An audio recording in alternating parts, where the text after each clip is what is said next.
चिलचिलाती धूप में रामू अपने खेत में अथक परिश्रम करता है। पसीने की हर बूंद उसकी अटूट लगन का प्रमाण है। उसका परिवार धैर्यपूर्वक खेत के किनारे बैठा है। उनकी आंखें प्रत्याशा से भरी हैं, क्योंकि वे उसकी मेहनत के फल का इंतजार कर रहे हैं। रामू के मन में एक गहरी संतुष्टि की भावना आती है जब वह अपनी भूमि का सर्वेक्षण करता है, एक प्रचुर फसल की कल्पना करता है। अटल आशावाद के साथ रामू घोषणा करता है, इस साल फसल अच्छी होगी, हम सब खुश होंगे। रात के आवरण में एक निर्दयी बारिश मैदान को पानी के एक झिलमिलाते विस्तार में बदल देती है। रामू अपनी डूबी हुई फसलों के बीच खड़ा है। उसका चेहरा निराशा का एक कैनवास है जो उसके आसपास के उजाड़पन को दर्शाता है।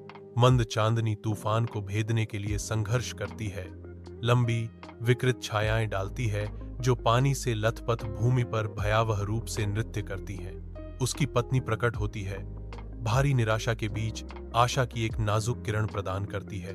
सब ठीक हो जाएगा, उम्मीद मत हारो, वह फुसफुसाती है।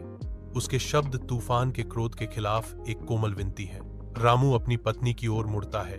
उसकी अभिव्यक्ति उसकी बातों पर थोड़ी नरम हो जाती है, फिर भी निराशा का भार उसकी आंखों में भारी रहता है। गांव के दिल में रामू खड़ा है।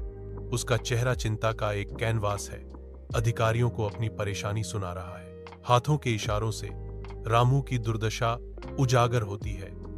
हर हरकत उसके शब्दों के भार को बढ़ाती है।